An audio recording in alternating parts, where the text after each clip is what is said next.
Hello feline friends and welcome back to our channel. Today I'm going to have a sit-down chat with you all about how me and my partner kitten-proofed our apartment before bringing home our kitten Spike. So if you're a new cat owner like I was, you might be feeling a little bit nervous about all of the dangerous things that your kitten could potentially get caught up in. So I'm just going to break down Spike is crawling on the camera. Before I got Spike, I did a lot of research on how to optimize the space in here and make sure that the environment was safe, but there were certain aspects that took a bit of trial and error for us. So I thought it might be helpful to make a video for all of you new cat parents out there and just walk you guys through how we kitten-proofed our apartment. So without further ado, here is my basic survival kit of items that you'll need to properly kitten-proof your apartment. So a lot of the things that you'll need are basically items that you can find in your household. But starting off with the items that you might need to buy unless you have a toddler at home, the first thing is child safety locks.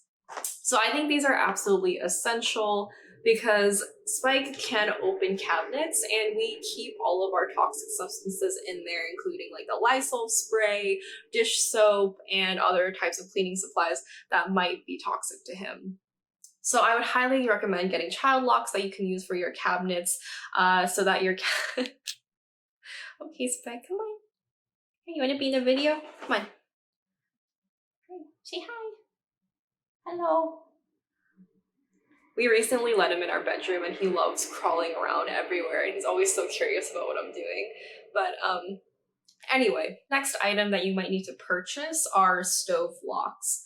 So I just took this off of our stove to show you guys what it looks like, but basically you can use these to lock the knobs on the stove so that if your kitten's playing on the counters, they won't accidentally turn the stove on and burn themselves.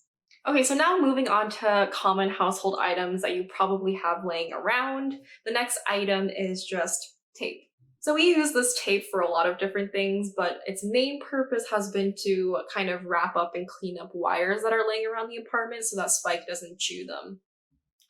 So this is one of the areas that I kind of had to do a little bit of trial and error because there are a lot of different pro tips you can find online on how to prevent your kitten from chewing through wires. I think the most popular pro tip is to kind of tuck them away in PVC pipes, but we actually noticed that Spike will only play with wires if they're moving. So instead of going out and purchasing PVC pipes, we just decided to kind of tuck them away with tape, wrap them up where they can be wrapped up, and that way they don't move and kind of entice him to come chew and play with them. Another pro tip I read online regarding wires is that you can also try spraying some sort of citrus on the wires because cats apparently hate the smell and taste of it. We did try this out with Spike, but it seems like he's not that averse to citrus scents and it didn't really do anything for us. In the end, this roll of tape actually ended up being the most versatile, effective, and readily available equipment we could use to kitten-proof the wires. So the next item is actually just a cup coaster, and actually you don't have to use a cup coaster, but I just find that since they're laying around anyway, they're the most convenient. So basically we just use these to cover our cups instead of using them as actual coasters, so that way Spike doesn't drink anything that might be dangerous to him, including like coffee, tea, or beer or soda. And like I said, you don't really have to use a coaster. You can use anything to cover your cups, including like a notebook or, I don't know, a piece of paper. Basically the takeaway is that you should be covering your cups if you're drinking anything, including water, because I mean Spike does like to get into our water cups, so if we don't have them covered, he will try to drink anything. So the last item I'll be talking about is just cardboard boxes.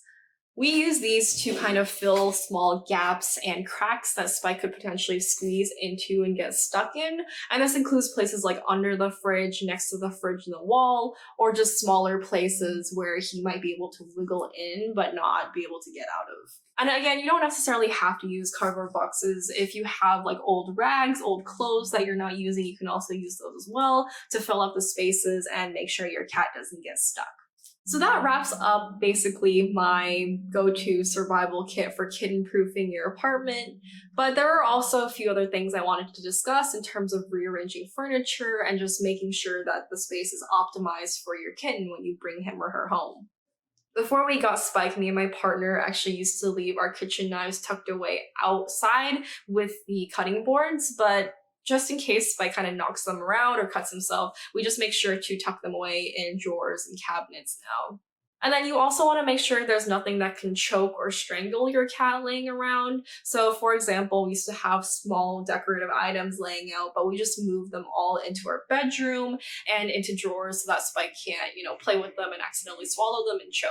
Actually, this list of items also includes stringy toys that are made for kittens. So for example, if you've seen my toy review video, Spike really, really likes playing with his bird teaser toy, but we always make sure to supervise him when he's playing with this toy because he is very aggressive when he plays with it. So in case he kind of gets caught on the couch with it or on the table, we just want to make sure he doesn't accidentally strangle himself.